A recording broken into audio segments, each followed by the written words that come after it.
Hello, my friends. How are you? It's Saturday, January the 27th, give or take. And today I did not go to the farm because there was a strong forecast for rain and I didn't want to risk it.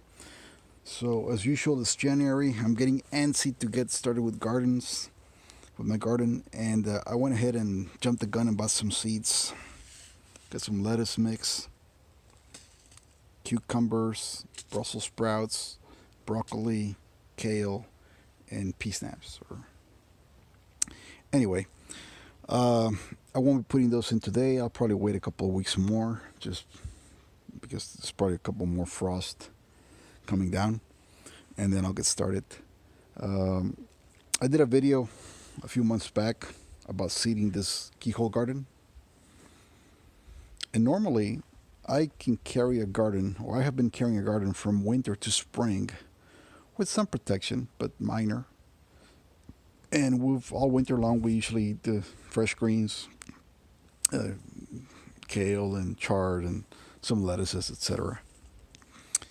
And this year it was a bad season for me. Nothing came out. As you can see, the keyhole garden, nothing came out. Weeds are what's coming out. That other bed over there, uh, I planted it. Nothing came out there either. So I'm starting to think that it's my seeds that are old. I really haven't bought new seeds in a long time. It could be me, the gardener, but I've been doing this for a long time and I've never really had much of an issue. I'm not sure. So I went ahead and got new seeds because I think the ones that I have, they're at least 3 or 4 years old. Those little packets.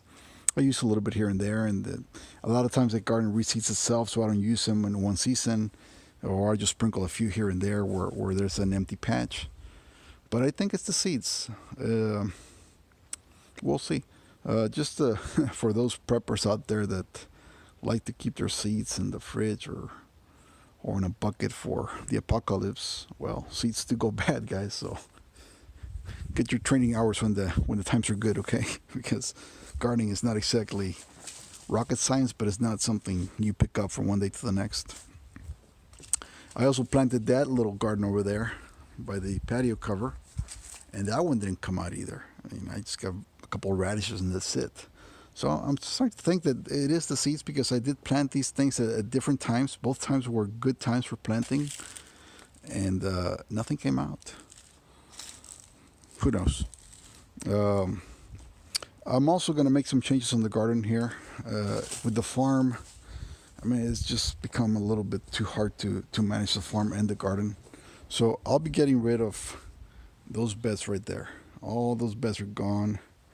Those beds by the side of the house, those are going to be gone too. I'll probably get rid of the greenhouse, which I don't really use. That old bed over there by that side over there, that's going to be gone.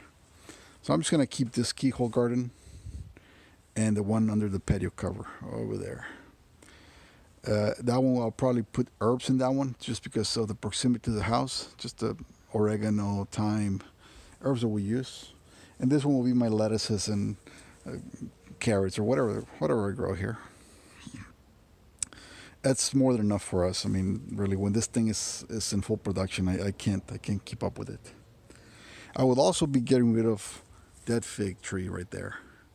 It's a beautiful little fig tree, very productive, but it's a mistake on my part. I put it too close to the house, and this fig tree has a lot of stored up energy in the root system, and it's probably going to double in size next year or this year.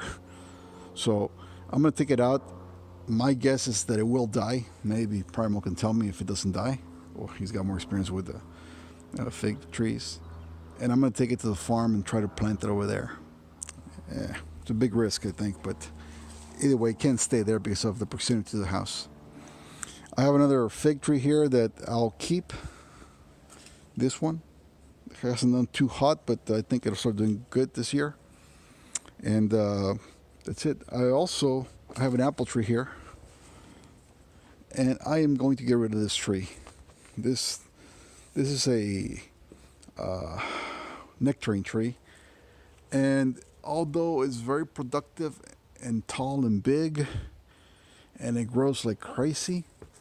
Every year I get the fruits all get infected by a moth that lays its eggs on the fruit, and they all get worms, and it's a never-ending story. So I probably get to eat 1/3 of the production or less from this tree, so I'm getting rid of it. The peach tree here, this is a good tree, very productive, as well as that other peach tree over there, very productive. Not very susceptible to pests for some reason. I don't know why the nectarine gets all these pests on it, and the peaches don't. I don't put any pesticides on them, so one gets it, the other one doesn't. So I don't know. I'm gonna get rid of this one. And the last one that I'm debating, but I think I will keep it because it's just a nice little tree. It's the little Kiefer pear tree. I've had it for a couple of years. It's a good little tree. The pears are not that great, but it's okay. I mean, it's not terribly bad. And that's it, folks. So I'm just gonna open it up. I am getting a little bit tired of not tired, but I just don't have enough time for the garden anymore.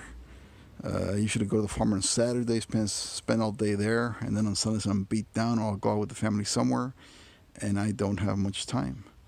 And during the days I get home by the time it's dark, so work is killing me, so I don't really have much time to work in the garden. So anyway, folks, thanks for watching, and until next time.